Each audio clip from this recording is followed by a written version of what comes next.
welcome the progress toward democracy. Although we seem to be losing democracy, actually it's gone.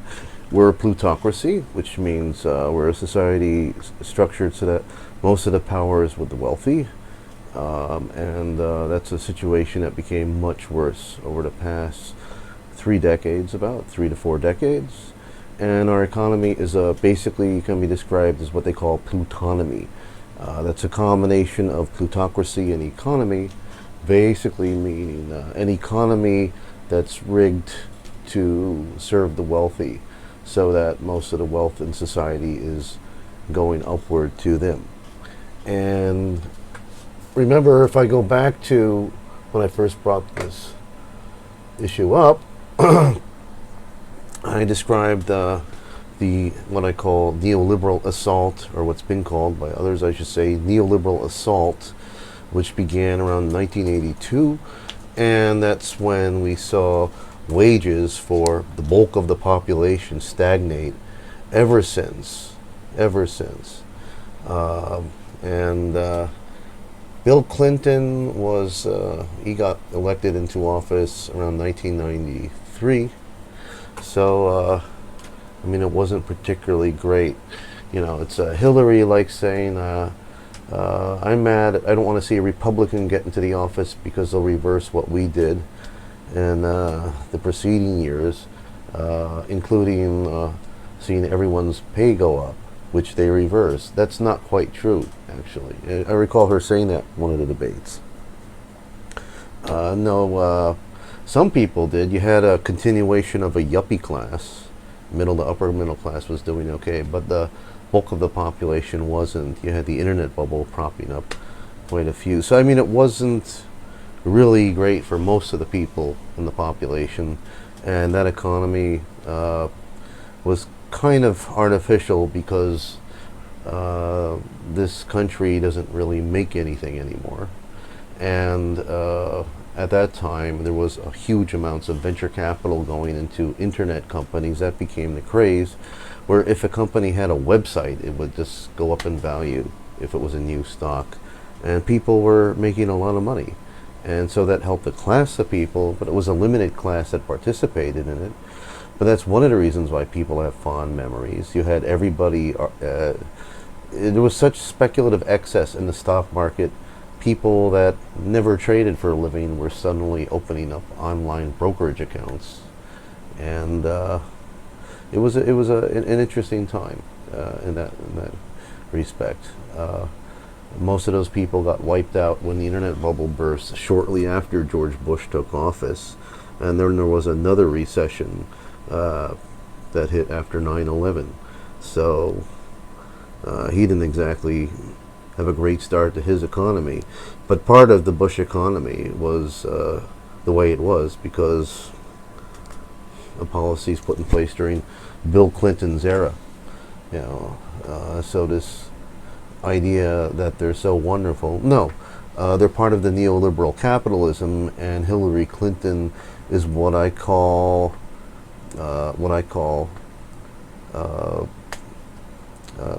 yeah, she's a neoliberal. One other thing I wanted to show you was, I think it's this figure. Yes, wages as a percentage of gross domestic product.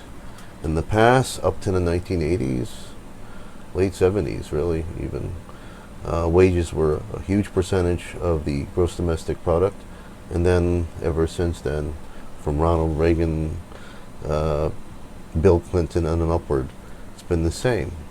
If you look at the Democratic side of the race, we have Bernie Sanders, who describes himself as Democratic Socialist and is focusing a great deal of his energy throughout most of his career on this issue, and has been focused. It's a focal point of his campaign. And he's suggesting what are called democratic socialist reforms, which is not something radical. This country used to do that. That's the New Deal. The New Deal, Social Security and so forth, those are democratic socialist reforms, or mild democratic socialist reforms, actually. You could say we basically stopped those kind of policies up to Reagan, and ever since then we've been dismantling the social safety nets and so forth that helped build the middle class. We started attacking the labor unions. Actually, let's go back to this figure real quick. You know, financialization, the growth of the power of the financial sector, and they're basically getting the credit card to be a major implement in our lives, also play a role in extracting wealth from the companies we work for too. There's an old joke. No, it's not so old, it's rather recent. Forgive me for saying it. Someone was talking about Hilary Clinton's campaign contributions, and basically stating that her campaign, if you when you pay your credit card, you're paying a part of Hillary Clinton's campaign contributions. You know, I thought that was kind of cute. But anyway, most of the share of income. I mean, where did this money go? You know, it's where did this money go? That was going to the top. How was it getting sucked up there? Financialization is a good hunk of it. The S&P 500 companies now are a whopping 40% of the S&P 500 index. And in the past, back before the neoliberal assault started, it was like around 14 or so. Globalization, 19%. That's the offshoring of jobs. So corporations taking advantage of cheaper labor offshore. Technological change like automation, and labor unions, the destruction of labor unions played a big role. Okay, so we have basically a candidate who hasn't suggested any change from the neoliberal order that led us here, outside of perhaps mildly trying to push the minimum wage up to $12, which may have some other effects, but it doesn't really. It would take massive change in tax law. We would have to seriously talk about going back before the era of Ronald Reagan, when the rich had much higher tax brackets. Now the rich are supposed to be 37%, but because they get most of their income from capital gains, it typically ends up being 15%. So it's regressive. They are paying at a lower tax rate than the average working person. You know, so that's who's sometimes paying like over a third of their income to the government. You know, so who's getting the wrong side? That's part of it. But I mean, there's other factors too, and no one's really attempting to address reversing all of them, or at least the three that we want to see reverse. Automation should work in our favor, would require different policy changes, of course. How did we get here? You know, how did we get to a race where we have, you know, it's interesting, a neoliberal versus democratic socialists on the Democratic side, and a race where the front runner is hated by the bulk of the population. The front runner for the Democratic Party, Hillary Clinton, for various reasons, partly because of the Republican attacks on her, but partly also that her politics are very bad, that she does flip-flop continuously and so forth, and people sense it. They sense it because she talks shady somewhat, and so people feel she's shady. People feel that she gives a lot of vague speeches, vagues and generalities. Bernie Sanders has all been about policy, which is a huge, and his continuing to push policy changed the nature of the debates for the better and brought up ideas much needed to be injected in the political system. The Republican frontrunner, a whole different story, which I'd like to talk about on a future video, has an unfavorability rating of 70%. So 70% of the population hates him. So we have two front runners. Both are really have high unfavorability ratings and looked upon by the rest of the public. How did we get here? You know, how did we get to this place where, you know, and that's a bizarre. This has to be a first in history. It has to be a first where we have a progressive candidate running against the front runner being under FBI investigation. That's yet another story, you know. But it's kind of a sad state of affairs. Well, what's most notable is the attempts to suppress Bernie Sanders' campaign, very noticeable. I mean, it's one thing to convince the public, oh, he can't win. You know, he's a 70, or I've heard quite a few people say this to me, that who are progressive, claim to be progressive, but really aren't. But Democratic Party loyalists, you know, let's say, how can he win? He's over 70 years old, 74, I think. Jewish, you know, he's an old man, he's Jewish. Why bring up the fact that he's Jewish? Is there like an underlying anti-Semitism here? I think there's a little bit of that. You know, I mean, we just had a black president who's finishing his term. We're talking about having a woman, you know, which everyone seems very entertained about. Don't care about the fact that she's really pretty far right for a Democrat, you know. And unfortunately, our President Obama has been center-right. I mean, so why have we gone here?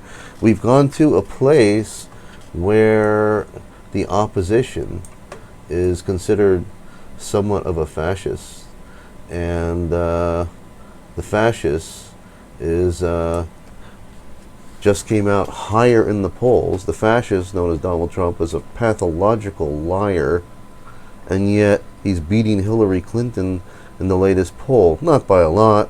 Last poll, Trump gets 46%, Hillary 44%. That's so within the margin of error, it's like a dead heat tie. But, I mean, you have a number of people that are unhappy that they haven't been doing well economically, that they're struggling. So, if the politicians are actually voted by the people and are supposed to be working for the interests of the people, they would implement policies that would help us all.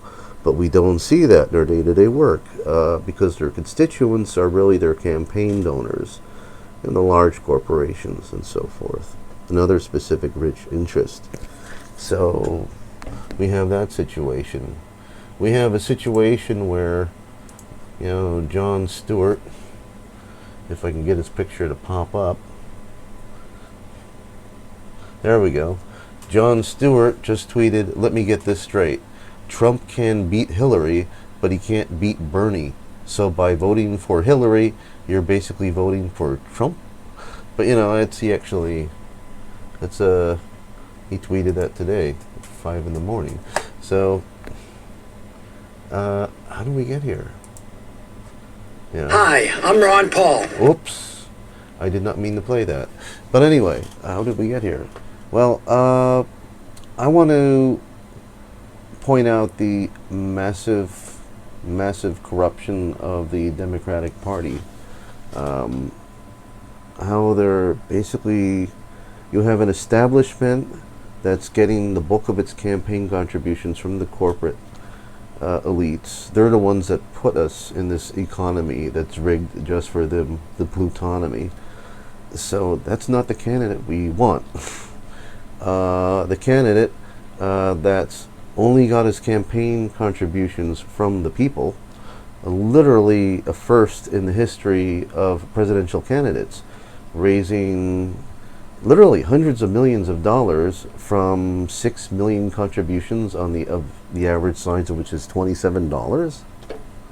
You know, I mean, if that's I mean, that's wonderful, right? I mean, so that's a real grassroots candidate. I've heard Jim Gilmore recently on an interview with Cenk Uygur of the Young Turks. And Jim Gilmore was stating that the voters that are interested in Bernie Sanders are basically buying into a radical ideology. So it's an ideology campaign. I mean, it's so absurd. It's so absurd that it's considered radical. We're talking about part of his platform is universal health care or a Medicare for all plan, like every other country on the planet has, all of Europe, Canada, all the other industrialized nations, Japan, Australia. We're supposed to be the richest country on the earth, but yes, we only have a third of the world's wealth, and at the end of World War II, we had over half the world's wealth. but we still have, the country as a whole has a lot of wealth. It's just too much of it's in the hands of too few. You know, so the establishment wants obviously to keep the status quo. That's the nature of power. Money is power. Those that have power tend to want to keep it, and so it sort of filters down, and we see bizarre corruption. When the campaign, and I'll get into all of it, the media and so forth at some point, but I want to point out what happened February 1st, the very first primary, the Iowa Caucus. Okay. I want to take us to February 1st, the night of the first election, or actually it was a caucus in the state of Iowa. Let's look at what happened. This is Kyle Kulinski of Secular Talk. I highly recommend his show, by the way. He's on YouTube, or just Google Secular Talk YouTube, and he'll pop right up. And I recommend subscribing to him. But anyway, side of the Iowa caucus, my prediction was spot on. The race was so incredibly close that with 98% of the precincts reporting, Hilary had just a 0.2% lead over Bernie. Now, actually, just before I came on air here, about an hour or so before I came on air, you have a bunch of different news outlets, including the Associated Press and CNN, calling it for Hillary Clinton. So we didn't have an answer all night, although Hillary Clinton was sitting on like a 0.2%, 0.4% roughly lead virtually the entire time. Bernie started a few points back, and then he just charged the rest of the night. And by the time I went to sleep, he was only back by 0.2%. So it was a nail-biter, and like I said, it went almost exactly as I predicted here. To give you the breakdown, in terms of delegates, you have Hillary Clinton with 28, and you have Sanders with 21.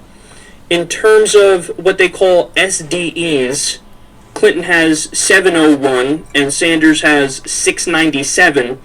Now, Martin O'Malley dropped out of the race, which is perhaps unsurprising, although I don't know why he didn't drop out earlier. If he knows anything about polling, he should know that he ain't going to override this tremendous mountain of a problem that's in front of him, no matter how much he wants to do wishful thinking. So he dropped out fairly quickly at the beginning of the night, but he could have spared himself the embarrassment of failing miserably in the Iowa caucus here.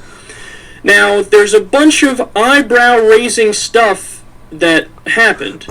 So the New York Daily News reports the following about this lead that Clinton had. Quote, Hillary Clinton won 6 back-to-back coin tosses against opponent Bernie Sanders' camp at a half-dozen Iowa precincts where voting results were too close to call. A mathematical feat that raised eyebrows and a few questions. The 1 in 64 odds of Clinton successfully winning 6 coin flips across Polk, Jasper, Cedar, and Johnson counties during a deadlocked Iowa caucus prompted critics of the former Secretary of State drew rumbles on social media, where some questioned the logic of deciding the country's next president with a game of chance. Yeah, what the fuck?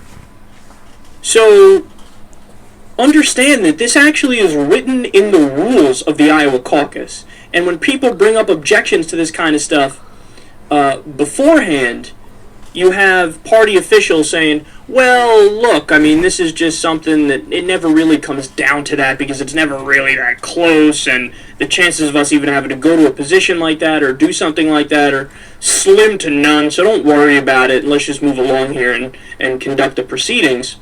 And it just so happened that not only did they rely on that, it may have decided the election, and Hillary won 6 coin flips in a row? I'm going to go ahead and let you draw your own conclusions based off that.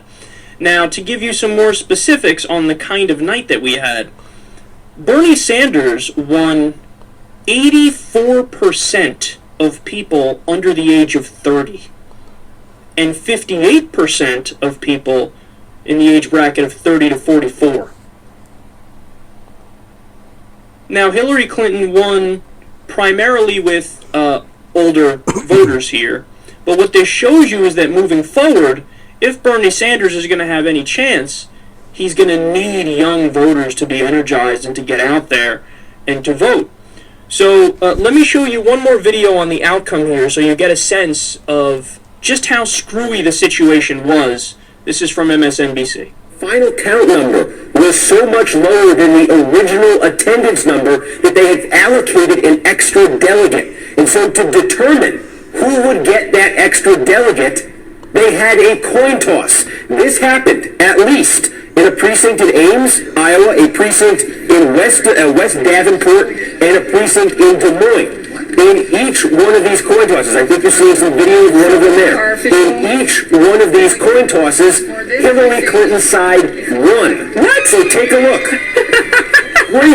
If she lost those 3 coin tosses, she would have 671 right now. If Bernie Sanders won those 3 coin tosses, he would have 672 right now. Bernie Sanders would be leading right now, and if you think that's a trivial difference, Bernie Sanders was dying, I bet you, in that speech to say, I'm leading right now. He almost could have said it, and with the flip of a coin, he could have said it. So, may I just reiterate this? God, my math is terrible. 673. You're saying there were 3 delegates who were awarded on the basis of a coin toss. All 3 went to Hillary Clinton, and that's part of the reason that she technically looks like she's leading right now. That's absolutely nuts. Yes, and there are more. These are reports. So far, you have the Des Moines Register has found one of these. Yahoo News has found 2 more, including the video that we were showing you there. These are basically anecdotal reports. There could be more across the state. This is something the Iowa Democratic Party is saying. It's an arcane procedural thing. It never happens. Don't worry about it. Now it's happened 3 times, and it is literally affecting the outcome. It happened 6 times. That was in the middle of when it was going on, and there were 3 instances at the time. There were some caucus sites where people were literally sent home. Look, there are going to be a lot of people on both sides of this on social media. Okay, I'll stop there, because what he then goes on to say is this only gives us a reason to fight harder and make sure the voter turnout is higher, so dirty tricks don't play a role. The caucuses are interesting, by the way. Just about every caucus except the one in Nevada, which was some extra craziness there, was won by Bernie, where people get together, talk, discuss, and debate, rather than just go out and vote. In other words, people go and they separate out Bernie Sanders people one side, and the Hillary Clinton people on the other.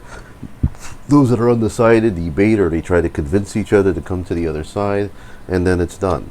That's actually more democracy, not less. When people, I've heard Chris Matthews suggest that's a destruction of democracy, because Bernie is doing well in the caucuses, or did well in the caucuses that we had. The mass media was demonizing the caucuses. You know, oh, terrible. It's not really democracy. Just go in and vote. You go in as an individual rather than collectively discuss. So when people collectively discuss things, they tend to be, they move to the left. Overall, on average, they tend to be more progressive. That's just the nature. If perhaps you felt funny or were put into this worldview by Hilary of we must be incremental, which seems to be her vision, incremental and pragmatic, and not fight for universal health care. And you feel, well, she's right, that's the way it is, but you really want it, when people could talk you out of that frame of view. So people tend to do well. So anyway, caucuses came out dead even, or these caucusing groups, and so apparently a number of them were decided by a flip of a coin. It's actual rules of that state, just unique to that state, and it's rarely ever enacted until now. And there were 6 of them in a row. Hillary won every single one of them. Every single one of them. That the odds are the flips of a coin. Every single one of them. Okay, so you flip a coin and its results are heads or tails. You know, so probability of getting, say, Hillary, I'll just call it Bernie, is a T. So the probability of getting one or the other is 1 out of 2 events. Say the probability of Hillary, H, you know, or that's 0.5, you know, or 50%. You know, so that's a fraction in decimal form, and in percentage you multiply it by 100. You know, it's equivalent to moving the decimal place to the right. So you have a 50% chance of getting the heads or tails. Okay. What if I flip the coin 2 times? Okay, what's the possible outlook? Heads, heads, heads, tails. I can get a tails first or heads first. Or I can get tails, tails, 2 tails in a row. 4 possibilities. So in that scenario, the probability of a Hillary in 2 tosses is 1 out of 4, which is the same as a half times a half, or 1/2 squared. So if I have something multiply it times itself, that's the same thing as what they call something raised to an exponent of power. 1/2 squared, that's 1/4. Okay, what about 3 coins in a row? Okay, what about 3 coins? It's probability. Oh.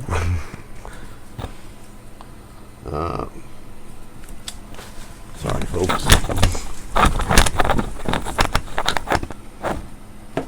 Okay. The probability of, say, getting Hillary 3 times in a row. Well, okay, 3 tosses, I can get a heads, heads, heads, the Hillarys. I can get a heads. I can get a heads, heads. Can you see this? Tails. I can get a heads, tails, heads. I can get a tails, heads, heads. This is just flipping the coin. I flip the coin 3 times in a row. I can get a tails, heads, tails. I can get a tails.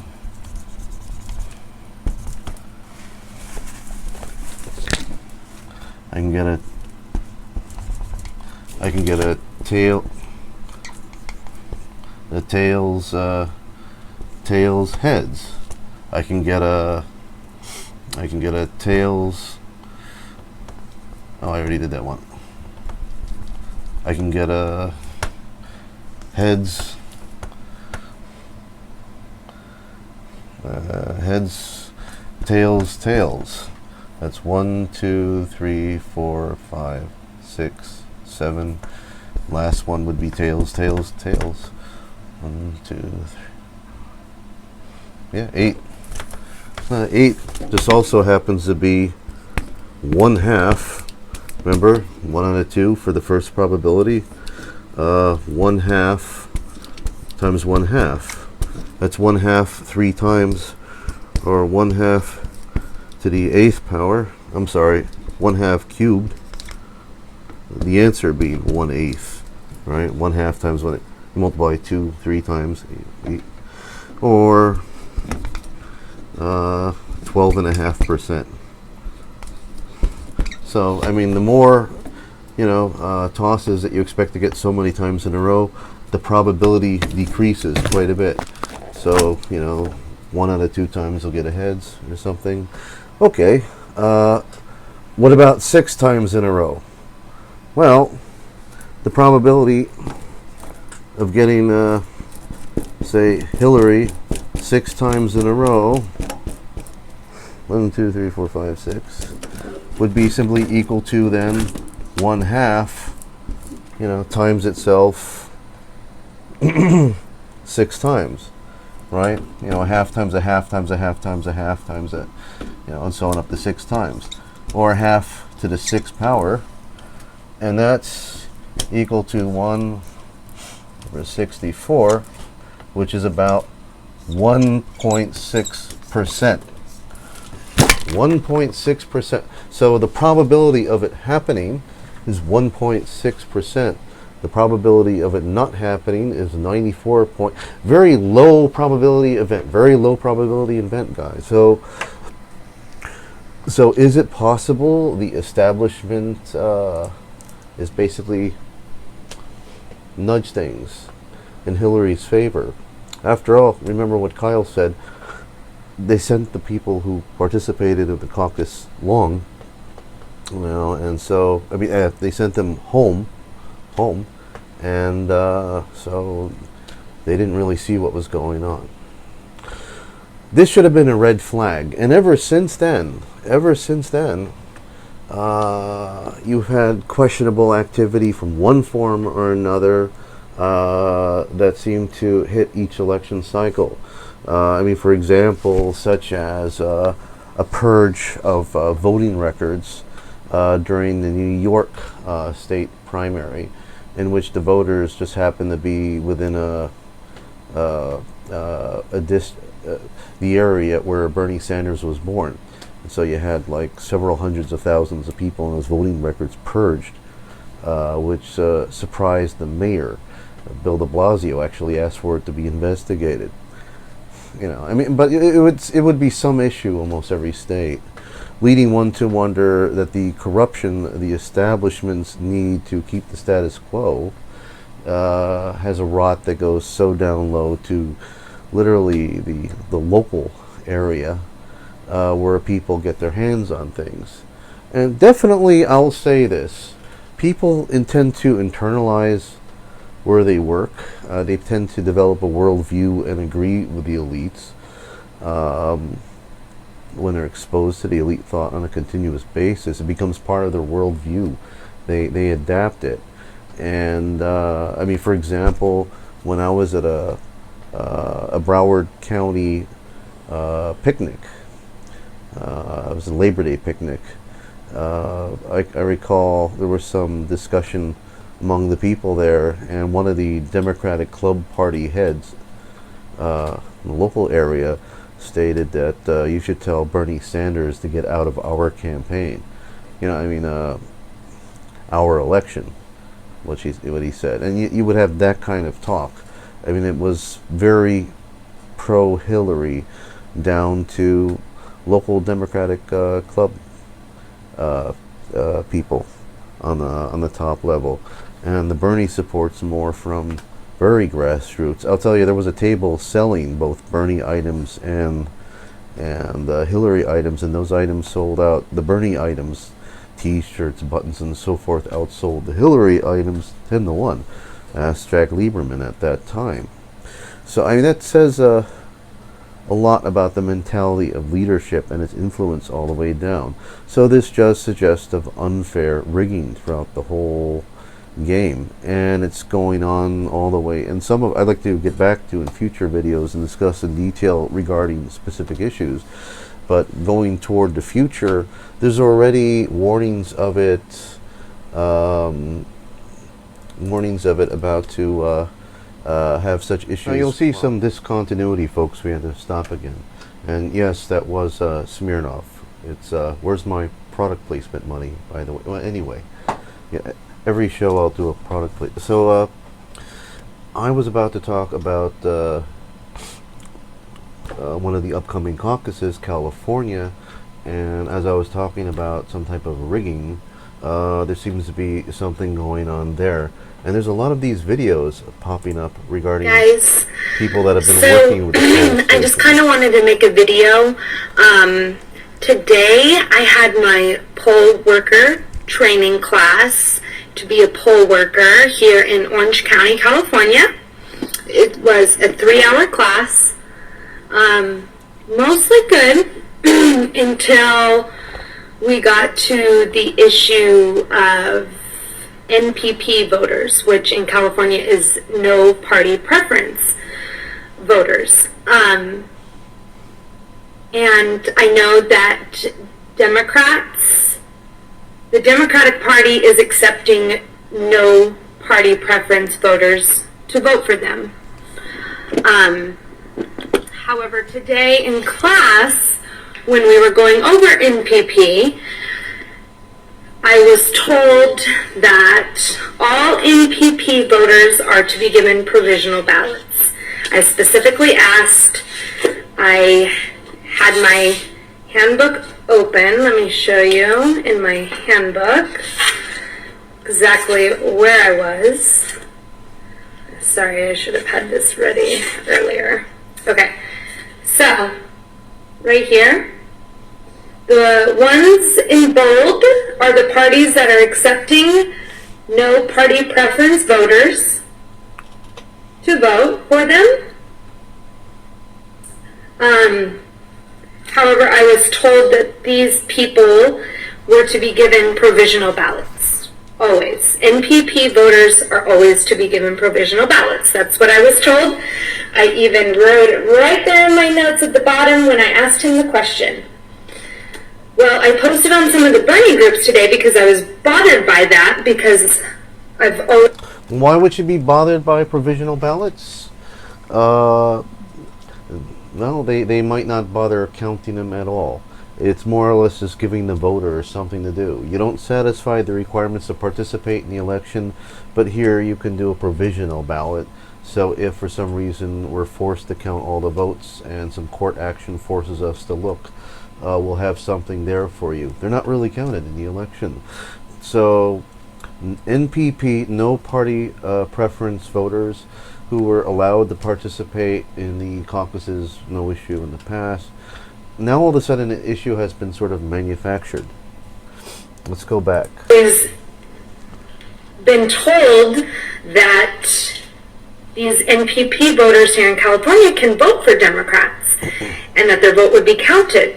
So I was a little worried that he was telling all 18 of us poll workers to give all NPP voters provisional ballots, because I mean, we all know what happens most of the time with the provisional ballots. They are not being counted. So I've called the county registrar's office, and she's explained to me that we were given misinformation today in our training. Surprise, surprise, we were lied to. And that I am to issue, if a no party preference voter comes in and asks for a Democratic ballot, I am to give them a, what is called a Democratic crossover ballot.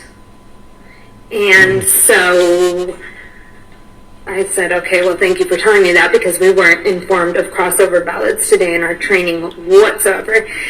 They never even mentioned crossover ballots in the slideshow, and none of us were looking through the 90-page handbook. So it does talk about crossover ballots in our handbook, but in the training, the slideshow that the county registrar's office is using for their training does not discuss crossover ballots. So all these poll workers in California are being trained to give no party preference voters that want to vote Democratic provisional ballots. And that's crazy. So spread the word. I feel like I've caused an uproar. Hopefully they still want me to work the polls after this. Hopefully I'm able to let my fellow poll workers know on the day of the election about this misinformation. I guess I'll have to okay it with my inspector first, who will pretty much be in charge of the whole, precinct polling place on election day on June 7th. But spread the word. There's still time for Californians to register as Democrat, just to avoid this issue altogether, especially Bernie voters. But if it's too late, then please make sure that you are asking, when you walk in as a no party preference voter, you need to make sure and ask the poll worker for a crossover Democratic ballot. Do not let them give you a provisional, because who knows if that is going to be counted. Do not let them give you a provisional if you are NPP and voting Democratic. Please. Okay, that's it. I hope I got my point across. Go Bernie! Well, the point is that there's actually quite a few of these type of videos that have popped up, and there's suggestions actually that this is statewide. So we see a corrupting influence again, basically telling these poll workers in training to give independent voters, or called NPP, no party preference in that state, a provisional ballot, which means that their vote's not going to be counted at all in the election, and that's being done for a reason that I already mentioned. I mean, the Democrats have about, on average nationwide, 29% of the registered voters. Of the Republicans are about 26% of the registered voters, an all-time low. Independent voters are the majority. Most people register independently these days, as people began to hate both parties so much, even though they're mentally still trapped to, the two-party system. 42%. So the majority of voters are independent. And as it turns out, as I mentioned earlier, every caucus, or primary, that was open to independent voters, overwhelmingly voted for Bernie Sanders. So he goes, especially with the average person, half the Democratic Party is split between a very progressive base, the Bernie Sanders followers, and a good hunk, the older people, party leadership and so forth, with Hilary. Sorry.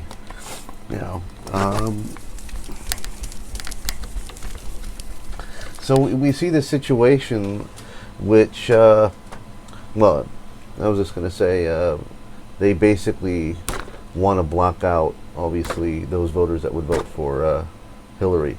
But anyway, basically we see the system, if you look at it as a systems problem as a whole, the system is rigged. It's benefiting a certain class of people. Hilary is the one that would, based on campaign contributions and years of past policy, all of which I can't go into today, but I'll hint of it,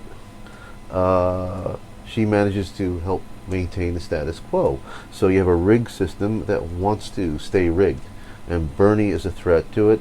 On the Republican side, Trump is a wild card, but he'll say progressive things, like suggesting getting rid of aspects of the system that's rigging it. He's against the Trans-Pacific Partnership, for example. He talks about leaving Social Security and Medicare alone, while the other Republicans talk about entitlement reform, which means cuts to it. Not popular. So, with the masses having stagnant wages and feeling hurt ever more, the people are gravitating toward those that are seen as unique, non-establishment. Hence, Trump has a following, and Bernie has a huge base of support, and he came out of nowhere when originally he had a very low, he was incredibly low in the polls, and Hillary dominated, and he just managed to really ramp up, in many ways passing her in a number of the national polls. But the party establishment is doing everything it can to suppress his campaign, and we see it on the electoral level. It's been most bizarre in the mainstream media. In the mainstream media, you have pundits at every turn being incredibly pro-Hillary and talking and using a type of political bigotry toward Bernie Sanders, describing him as a spoiler. And I'll get more into that, but I'd like to talk a little bit about Hillary's background, and going back to Bill Clinton and back even a little before that. Basically,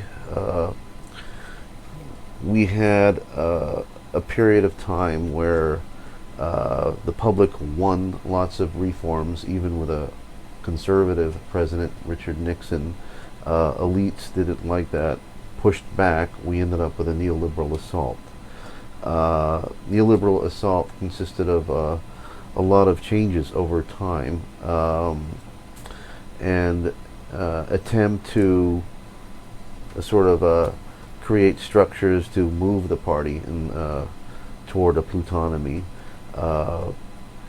After the Democratic Party lost to Reagan, and there was party leadership that came up with this theory that perhaps we need to take some of the conservative aspects, primarily of the economics, because that'll increase our contributions, our campaign contributions from corporate donors, because labor unions are getting awfully weak because Reagan already started dismantling them. So we need money from corporate sectors. So what we'll do is we'll keep some liberalism primarily around social issues. That way we can play off identity politics, but also capture that corporate money. And an outfit was called the DLC, for Democratic Leadership Council. It was formed. The head of it was Al Frum. It was formed in 1985. The Democratic Leadership Council. The Democratic Leadership Council, or the DLC, is what gave birth. Who was one of the key members of it was Bill Clinton, and basically all his talking points regarding economics and the economic ideology that was fed to him was pushing a set range of policies, including financial deregulation, and it was pro-NAFTA, North American Free Trade Act, both of which were damaging economically. This caused a loss of jobs offshore, and financial deregulation basically led to the derivatives crisis that we had, that played a role in the collapse of the banking sector, that led to the Great Recession of 2009. When Bill Clinton was at the end of his second term, you had Al Gore, who lost to Bush. That's a story that we have to get into there, because it was rigging there as well, of a different nature. Under George Bush, DLC continued to stay active, and basically pushed charter schools, the privatization of the public school sector.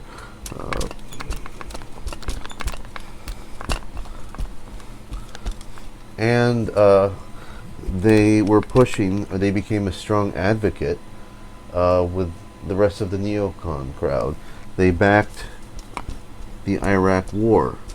So Hillary Clinton just didn't make a simple mistake. She was getting her advice from the DLC. Basically, when she even advocated, she gave their talking points, and that's while she was senator. Okay. Obama ends up in office. Come around 2011, before the midterms, the DLC gets dissolved. People that were followers or members of the DLC called themselves the New Democrats, and they also described their ideology as the third wave. That's what they called their version of the neoliberal capitalism, which is playing its role now. The DLC did have a primarily called itself the advocacy group. They had a separate think tank, some paid hacks, college professors that like to get paid a six-figure salary for basically marketing. The Progressive Policy Institute still exists, and is a big advocate of the Trans-Pacific Partnership, of course. When the DLC was dissolved, the assets of it were bought by the Clinton Foundation. So all the records and assets of it were bought by the Clinton Foundation. I'm guessing there's a couple of reasons. Maybe they felt, well, they did their job. They got Obama in office, and after all, Obama is also a corporatist Democrat. And even though there doesn't appear to be any official ties between Obama and the DLC, he gave a presentation to a group of the New Democrats. And he said at the beginning, yes, I am a New Democrat. So he basically announced to them that he identified with them. So he identifies with those kind of policies.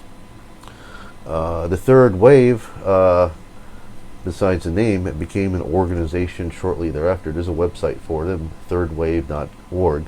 I believe there's a New Democrats website too, if you want to look at these things. The third wave actually hired an economist to give Obama some advice. And, it's because of Hillary's relation with Bill and so forth, and it happened that she seemed to appear to work with the DLC. The fact that the Clinton Foundation bought the DLC and so forth, there's no reason to believe that she's anything other than a so-called New Democrat going by third wave and still, basically what's DLC type recommendations, which isn't terribly good. And one of the donors to the DLC is the Chamber of Commerce, and the Chamber of Commerce also directly gave funds to Hillary's super PAC, I believe. Or no, I'm sorry. They paid for some speeches, so they gave her 6 figures directly that went into her pocket. And the head of the president of the Chamber of Commerce, even though Hillary denounced the TPP, he basically stated, oh, don't worry, she's doing what she has to do politically. She does plan to see the TPP go through. And that's another, they call it a trade agreement, but it's basically an outsourcing agreement. So I would like to basically show you one more thing regarding Hillary. And recall that while Secretary of State, she advocated for the military intervention with Libya, which probably killed up to 50,000 innocent Libyans. That military intervention to stop the mad Gaddafi. Foreign Policy magazine calls it her war. They call it the Hillary war, because Gaddafi died by having a couple of swords stuck up his rectal area and then shot in the head. So a graphically horrible way to die. Hillary Clinton learns about this, and this is how she behaves. So, that is the land of unconfirmed rumors. Yes, we came, we saw, he died. Did it have anything to do? Well, that's the character Hillary Clinton. I would like to, in the next segment of this, talk a little bit more about that military intervention, some others that she was involved with, and why the elites seem to be so focused on her that they're willing to risk the loss of the election to the donor class. Well, the donor class that's going to reluctantly back Donald Trump. They're not particularly happy with that candidate. But the elites that back the Democratic Party, as I alluded to earlier, are willing to throw everything away because they're so dead set against any change in the system. So they'll take a gamble with somebody that might cause a distortion in the system and cause society to get potentially violent. After all, there's been some signs of raw fascism on the Trump side. Why are they willing to? Well, obviously they want to they want to maintain this rigged system, and I'll get into further details next time. Thank you for watching me this segment.